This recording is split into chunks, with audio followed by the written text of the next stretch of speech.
Hello, this is Jerry Mitchell, and we are back with another episode of the Libertarian Uncensored podcast, going over all the posts on Libertarian Uncensored subreddit. Let's get right into it. So first we have New Rule Quiet Onset from Bill Maher on YouTube, and I posted that, and I said, nice segment by Maher. Remember that selling sexualization to kids is bad when the out-group does it, but completely acceptable when the in-group does it. I linked to a story from Redux.com about how there was a new body positive television show featuring young teens looking at naked adults.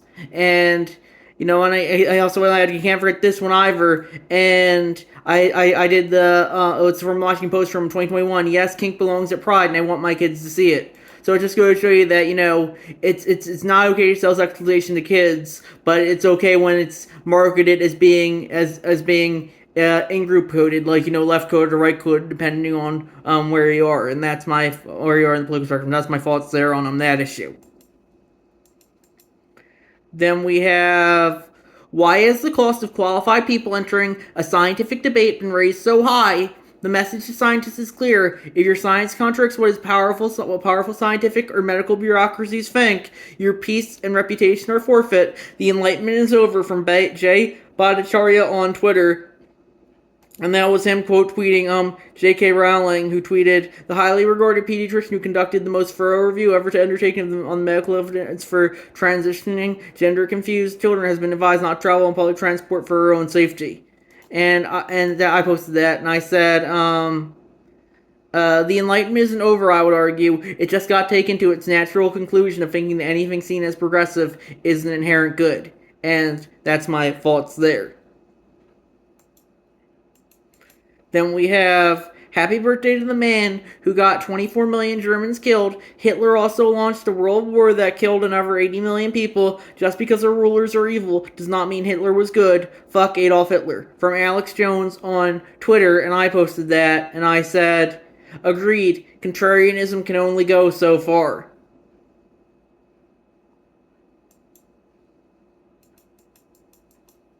Then we have, Alabama lawmakers okay bill barring state incentives to companies that voluntarily recognize union, from AP News, and that was by Swamp Yankee Dan. And I said I didn't comment on that one, but yeah, I think if the government does want to provide state incentives, they should be able to. But I think I don't think that the government should be just giving companies incentives just because they voluntarily recognize a union. And that's my thought on that issue. I don't think the government should be giving incentives to really do anything, because I think that's just kind of bribery, and we wouldn't stand for that if it was a public official getting bribed. I don't think we should stand for the government bribing people either. And that's my thoughts on that issue. Then we have Killer Patents and Secret Science Volume 1, Free Energy and Anti-Gravity Cover-Ups, from the Y-Files on YouTube by Ragnar OKXG, and they added one of my favorite channels. It was whenever something I wasn't aware of. The Invention Secrecy Act needs to be abolished, but like the video said, it will never happen. I know it's nearly an hour long, but I recommend everyone watch this. It's very informative, if not a bit on the conspiracy side, but the host AJ does not go over what he thinks is a conspiracy at the end. And I said, Incruente commented their quote, I'll be on the conspiracy side, and I said, to be fair, the past decade has shown that's probably the correct position to have. Probably all of human history, to be honest, I would say. So, always be wary of what they might be trying to cover up, I think, and that's my thoughts on that issue. Then we have North Carolina, medical marijuana sales begin at Cherokee store, from Swamp Yankee Dan, and that's from AP News, and I didn't comment on that one, but yeah, I definitely think if, people should be able to use whatever drugs they want, for whatever reason they want. I've always been very pro, do whatever you want for your own body, my body, my choice, and that's my thoughts on that issue. Then we have Consumerism Isn't Evil from JJ McCullough on YouTube, and I posted that, and I said, I really like the point JJ makes in this video. It's important to not get caught up in materialism, but the pendulum swinging so hard in the other direction is definitely an overcorrection, I would say. Ultimately, if you want to be, anti-consumerism, anti-materialism, you should be able to, but just be aware that, you don't want to, you shouldn't be forcing that belief on other people if they don't consent to it. And that's my thoughts on that issue. Then we have how climate change is hitting vulnerable Indonesian trans sex workers from the Independent. And I posted that and I said, climate change, trans, sex work. It's like a checklist for these people. And these headlines are getting to be like a dime a dozen these days. Other recent headlines that have come up include same-sex couples vulnerable to negative effects of climate change, when climate change and xenophobia collide, and why climate change is inherently racist. And I think that goes to show you that journalists should be able to say anything they want to, including this, and I should be able to comment on what I think about it. That's the libertarian way. Media criticism, I would say, is a very libertarian thing. And I also linked to the YouTube video from Bottle, and that was how Vice come up with article ideas. And he just throws a bunch of I think it looks like they're dildos at a board. It says poor country Venezuela, then minority, transgender, and then drug, ketamine, and then stories meet Venezuela's transgender ketamine dealers. It's kind of like that. It's just kind of like what id poll can we do on any given day, and that's my thoughts on that issue.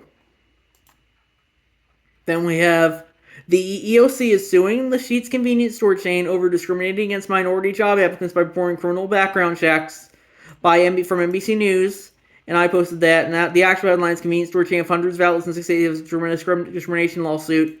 And it's interesting, they've been hit by a discrimination lawsuit because they're apparently performing criminal background checks. But since those apparently disproportionately affect minorities, that's why they're going after the government's going after them. And I said, I keep thinking we have reached peak id poll, but I still don't think we've gotten there yet. And that's why, I think, if the company does want to perform criminal background checks, they should be able to. And I don't think it's the government's job, whatever, to say they can or can't. And that's my thoughts on that issue.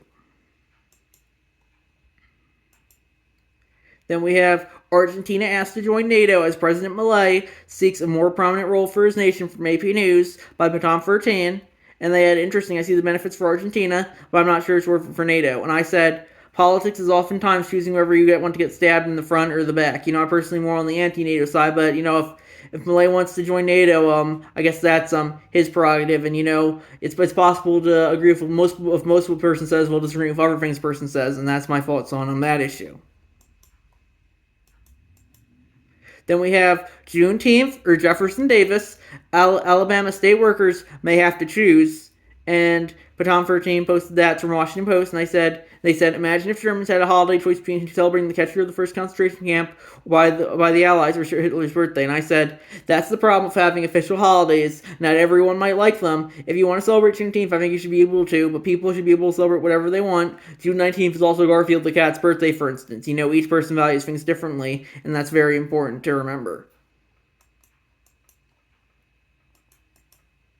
Then we have censorship on the origins of SARS-CoV-2, actual conspiracies at play, by Lemon Limelight, and they said from an op-ed in the Chicago Tribune, the origin of COVID-19 remains uncertain still. It has become fashionable to use the term conspiracy theory to discredit anyone or any idea that is contrary to a mainstream belief or political view, where once the term was reserved for such confections as fake moon landings or multiple shootings firing at former President JFK from a grassy knoll. Now it is fashionable in ad hominem way to describe people who, without confronting and refuting their arguments through discourse.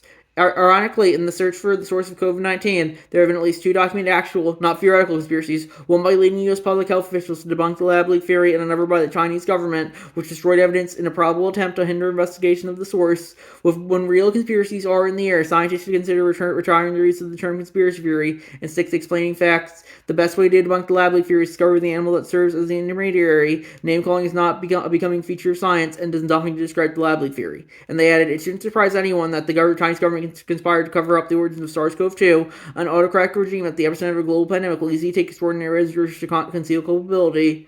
But we should expect more from a liberal, democratic nation like the U.S. Yet our public health officials disassembled and helped label a lab origins conspiracy theory. Influential scientists misled the press, and the story dropped for over a year. While traditional media merely dropped the issue, social media censored the topic outright, and medical journals still labeled lab leak theory as a hypothesis of misinformation last year. The deception around SARS-CoV-2's origins reminded to avoid blind faith in institutions that some substance is usually warranted, particularly with highly politicized topics. And I said in response, you know, this won't go over well here. Most Reddit hates any dissent from Fauci whatsoever, and that's my thoughts on that issue. If you want to agree with Fauci and that wasn't a lab leak, I think you should be able to. But I think everyone should have to be able to express their own thoughts without fear of getting shut down and censored for it. And that's my thought on that issue.